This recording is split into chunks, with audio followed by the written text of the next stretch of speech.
Hello friends, તો હું રેણુકા મારી ધ્રુવી રસોઈમાં સ્વાગત કરું છું। તો આજે બપોરના જમવામાં સાદું સિમ્પલ આપણે આજે દેશી ચણાનું શાક બનાવવાના છીએ। તો તમે તમારા ઘરમાં તો બનાવતા જ હશો, પણ હું મારા ઘરની રેસીપી શેર કરું છું। તો ચલો બનાવવાનું શરૂ કરીએ। તો ચણાને મેં રાતે પલાળી અને અત્યારે સવારમાં બાફી અને તૈયાર કરી લીધા છે।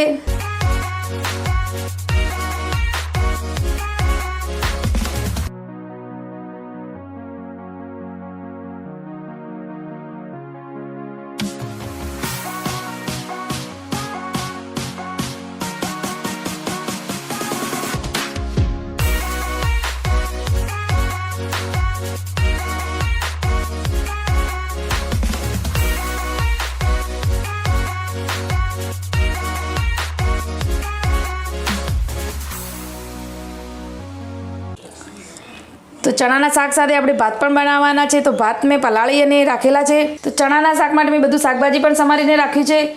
તો 2 ટામેટાં લીધા છે, તેને સરસ ઝીણા કરી નાખ્યા છે। તો 2 ડુંગળી લીધી છે, તેને પણ સરસ કટ કરી લીધી છે। 1 લીલું મરચું લીધું છે, તેને પણ સરસ કટ કરી લીધું છે। આદુ લસણની પેસ્ટ કરી દીધી છે, સાથે જીરું, ખડો મસાલો, 1 હિંગ। તો ચલો વઘાર કરી લઈએ। તેલ ગરમ થઈ ગયું છે, તો હવે તેમાં આપણે ખડો મસાલો નાખી લઈએ, સાથે જીરું પણ નાખી લઈએ, થોડીક હિંગ। તો ખડો મસાલો અને જીરું સરસ ગરમ થઈ ગયું છે, તો હવે આપણે સૂકી ડુંગળી જે સમારીને લીધી છે તે એડ કરી લઈએ।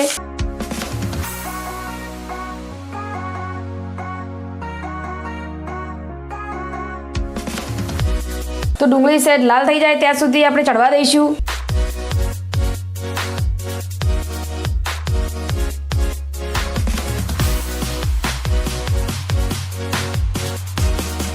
તો ડુંગળી સહેજ લાલ થઈ ગઈ છે, તો હવે આપણે તેમાં આદુ લસણની પેસ્ટ અને લીલા મરચાં એડ કરી લઈશું।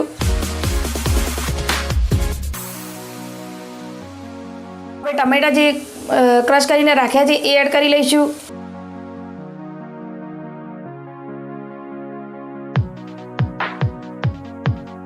ડુંગળી ટામેટાને સરસ ચડે ત્યાં સુધી આપણે તેમાં મસાલો કરી લઈએ। મસાલામાં 2 ચમચી લાલ મરચું પાવડર,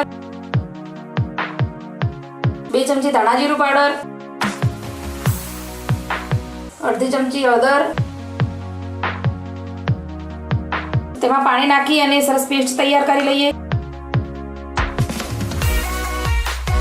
બીજી બાજુ આપણા ટામેટાને સરસ ચડી ગયા છે, સાઈડમાંથી તેલ પણ છૂટું થઈ ગયું છે। તો હવે આપણે મસાલો કરીને રાખ્યો છે તે એડ કરી લઈએ।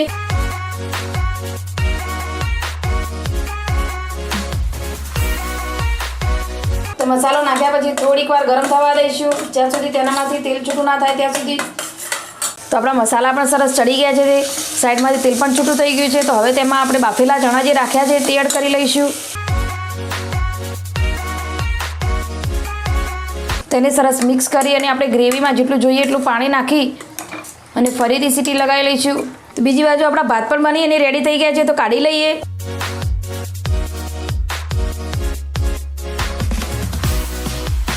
તો આપણા ભાત પણ બની અને રેડી થઈ ગયા છે, તો સાઈડમાં હવે આપણે રોટલી બનાવી લઈએ।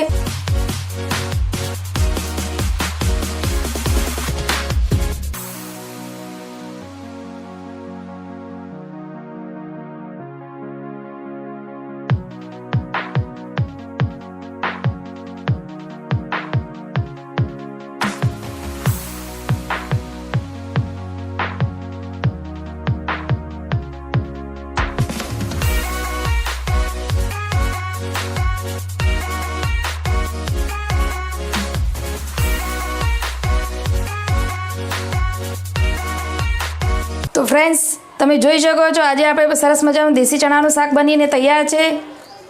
તો હવે આપણે ઉપરથી લીલા ધાણા નાખી લઈશું।